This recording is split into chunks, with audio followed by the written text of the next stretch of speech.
চল আজ ডিসকাস করতে চলে এসেছি ইন্ডিয়ান পলিটি নিয়ে। গত বছরে আসে কিছু প্রশ্নপত্র। স্বাধীনতার পর ভারতের সংহতির ক্ষেত্রে কে গুরুত্বপূর্ণ ভূমিকা পালন করেছিলেন? সর্দার বল্লভভাই প্যাটেল, না রাজেন্দ্র প্রসাদ, না মহাত্মা গান্ধী, না লাল বাহাদুর শাস্ত্রী? রাইট অ্যান্সার হবে কোনটি? না সর্দার বল্লভভাই প্যাটেল, কারণ ইনি হচ্ছেন ভারতের লৌহ মানব নামে পরিচিত। সর্দার বল্লভভাই প্যাটেল স্বাধীনতার পরবর্তী ভারতবর্ষে 562টি রাজ্যকে একত্রিত করার মাধ্যমে ভারতের সংহতিকে দৃঢ় করেছিলেন এবং তার রাজনৈতিক বুদ্ধির কারণেই জুনাগড়, হায়দ্রাবাদ এবং জম্মু কাশ্মীরকে ভারত ভুক্তির দলিলে স্বাক্ষর করেছিলেন। তিনি ভারতের প্রথম ছিলেন স্বরাষ্ট্রমন্ত্রী। তিনি কে ছিলেন? না ভারতের প্রথম কিন্তু স্বরাষ্ট্রমন্ত্রী, প্রথম স্বরাষ্ট্রমন্ত্রী। গণপরিষদ সংক্রান্ত নিম্নলিখিত কোন তথ্যটি হচ্ছে সঠিক? একটি প্রাপ্তবয়স্কদের ভিত্তিতে গঠিত নয়, এটি প্রত্যক্ষ নির্বাচনের ফল, না এটি বহু দলীয় সংগঠন, না এটি হচ্ছে অন্যান্য কমিটি দ্বারা কার্য সম্পূর্ণ করে। রাইট অ্যান্সারটি কোনটি হবে? না এটি হচ্ছে প্রাপ্তবয়স্কের ভিত্তিতে গঠিত নয় এবং এটি অন্যান্য কমিটির দ্বারা কার্য সম্পূর্ণ করে থাকে। তাহলে কোন অপশনটি হবে? অপশন সি, 1 এবং 4। ক্যাবিনেট মিশনের প্রস্তাব অনুযায়ী ভারতবর্ষের সংবিধানের রচনার জন্য গণপরিষদ গঠনের কথাই কিন্তু বলা হয়েছে।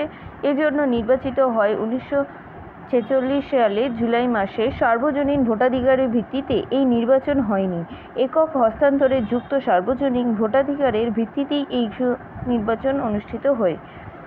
সংবিধানের রচনার জন্য গণপরিষদের খসড়া কমিটি তৈরি হয়, যার সভাপতি কে ছিলেন? হচ্ছে doctor B R. Ambedkar. Dominion status বলতে বোঝানো হয়েছে কাকে? ডোমিনিয়ন স্ট্যাটাস বলতে বোঝানো হচ্ছে ডিস্কোগ্রাফ রাজ্যকে, না ইমোলিটোরিয়ান রাজ্যকে, না অটোনমাস রাজ্য, না মিউজিক রাজ্য? রাইট অ্যান্সারটি হবে কোনটি? না অটোনমাস রাজ্যকে বোঝানো হয়। ডোমিনিয়ন স্ট্যাটাস বলতে অটোনমাস রাজ্যকে বোঝানো হয়, যেটা হচ্ছে 1928 সালে ছিল। 12ই ফেব্রুয়ারি দিল্লিতে সর্বদলীয় সম্মেলন হয়, যেখানে মতিলাল নেহেরুর নেতৃত্বে গঠিত হয়েছিল কমিটিকে ভারতের ভবিষ্যৎ সংবিধানের রচনার দায়িত্ব অর্পণ করা হয়েছিল। মতিলাল নেহেরু ওই বছরই একটি রিপোর্ট পাশ করেছিলেন, যেটি নেহেরু রিপোর্ট নামে পরিচিত ছিল, যা হচ্ছে 1928 সালে 12ই ফেব্রুয়ারি কিন্তু পেশ করা হয়েছিল। কে করেছেন? মতিলাল নেহেরু, যা হচ্ছে নেহেরু রিপোর্ট নামে পরিচিত। এই রিপোর্টেই ভারতের জন্য ডোমিনিয়ন স্ট্যাটাস বা ব্রিটিশ সাম্রাজ্যের অধীনে স্বায়ত্তশাসনের দাবি করা হয়েছিল। ব্রিটিশ শাসন সাম্রাজ্যের অধীনে স্বায়ত্তশাসনের দাবি করা হয়েছিল কোথায়? না ডোমিনিয়ন স্ট্যাটাস করা হয়েছিল। ডোমিনিয়ন স্ট্যাটাস বলতে ব্রিটিশ শাসনের অধীনে যে আমাদের স্বায়ত্তশাসন, নিজেদের শাসনের দাবি করা হয়েছিল। কোন রিপোর্টে করা হয়েছিল? না মতিলাল নেহেরু রিপোর্টে। কত সালে করা হয়েছিল? এই কোশ্চেনগুলো ভীষণই আসে। 1928 সালে 12ই ফেব্রুয়ারি। কোথায় হয়েছিল? দিল্লিতে সার্বজনীন সম্মেলনে। ভারতে কবে গণপরিষদ গঠিত হয়েছিল? 1950 সালে, না 1950 সালে, না 1946 সালে, না 1945 সালে? রাইট অ্যান্সারটি কোনটি হবে? না 1946 সালে। ভারতের সংবিধানের রচনার মূল উদ্দেশ্যই ছিল 1946 সালের গণপরিষদ গঠন করা এবং 1946 সালের 9ই ডিসেম্বর গণপরিষদের প্রথম অধিবেশন বসেছিল। 9 ডিসেম্বর 1946-এর 9 ডিসেম্বর হচ্ছে প্রথম কিন্তু গণপরিষদের অধিবেশন বসেছিল, যেখানকার স্থায়ী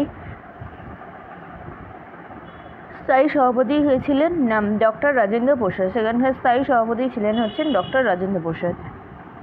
মন্টেফোর্ড রিপোর্ট কোন আইনের ভিত্তিতে রচনা করা হয়েছিল? রেগুলেটিং অ্যাক্ট 1909 সাল অনুযায়ী, না পিটের ভারত শাসন আইন 1919, চার্টার আইন 1935, না চার্টার আইন 1946? রাইট অ্যান্সারটি কোনটি হবে? না পিটের ভারত শাসন আইন 1999 অনুসারে আমাদের মন্টেফোর্ড রিপোর্ট পরিচালনা করা হয়েছিল, যেটা হচ্ছে 1919-এর ভারত শাসন আইন। তৎকালীন ভারত সচিব মন্টেগু ভাইসরয় চেমসফোর্ডের প্রতিবেদন অনুযায়ী রচিত হয়েছিল এবং এই আইনে কেন্দ্রীয় আইনসভাকে দ্বিকক্ষ বিশিষ্ট করা হয়েছিল। এই মতে আমাদের কেন্দ্রীয় আইনসভাকে কত কক্ষ বিশিষ্ট করা হয়েছে? দ্বিকক্ষ বিশিষ্ট করা হয়েছে এবং দেশে প্রত্যক্ষ নির্বাচনের ব্যবস্থা শুরু হয়েছিল। এবং নিচের কোনটি ভারত শাসন আইন 1935-এর বৈশিষ্ট্য ছিল না? দ্বিকক্ষ বিশিষ্ট আইনসভা না কেন্দ্র প্রদেশের ভারত শাসন আইন না প্রাদেশিক স্বায়ত্তশাসন না সারা ভারত যুক্তরাষ্ট্র? রাইট অ্যান্সারটি কোনটি হবে? না অপশন বি, কেন্দ্র এবং প্রদেশের মধ্যে দ্বৈত শাসন ব্যবস্থা। কেন্দ্র এবং প্রদেশের মধ্যে দ্বৈত শাসন ব্যবস্থা, এটা কিন্তু 1935 সালে যে ভারত শাসন আইন ছিল সেটার কিন্তু বৈশিষ্ট্য ছিল না।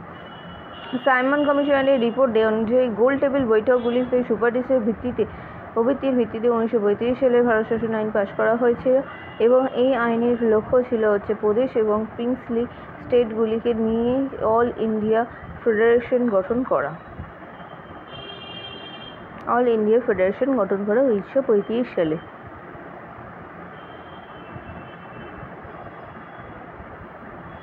ভারত শাসনের ব্যবস্থায় প্রতিনিধিত্বমূলক নির্বাচন ব্যবস্থার সূচনা করা হয়েছে কোন আইনের মাধ্যমে?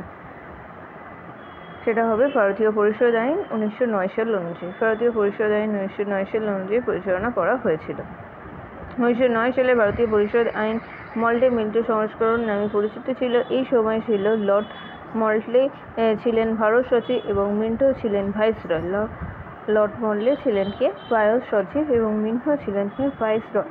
এই আইনের মাধ্যমে সাম্প্রতিক ভিত্তি অনুযায়ী নির্বাচনী ব্যবস্থা চালু হয়েছিল এবং মুসলিমদের জন্য পৃথক নির্বাচন মণ্ডলী গৃহীত হয় এবং লর্ড মিন্টোকে বলা হয় ফাদার অফ কমিউনাল ইলেক্টোরেট। গণপরিষদের খসড়া কমিটির চেয়ারম্যান কে ছিলেন? Doctor B R. আম্বেদকর। এটা খসড়া কমিটিতে কতজন সদস্য ছিল? 7 জন সদস্য নিয়ে প্রথম তৈরি হয়েছিল। কত সালে তৈরি হয়েছিল? 29 আগস্ট 1947-এ গঠিত হয়। 1947-এ গঠিত হয়। ভারতের সংবিধানে প্রস্তুত করার জন্য গণপরিষদ খসড়া কমিটি গঠন করেছিল কবে? 29 আগস্ট 1947। নিচের কে ভারতীয় সংসদ গণপরিষদের খসড়া কমিটির সদস্য ছিলেন না?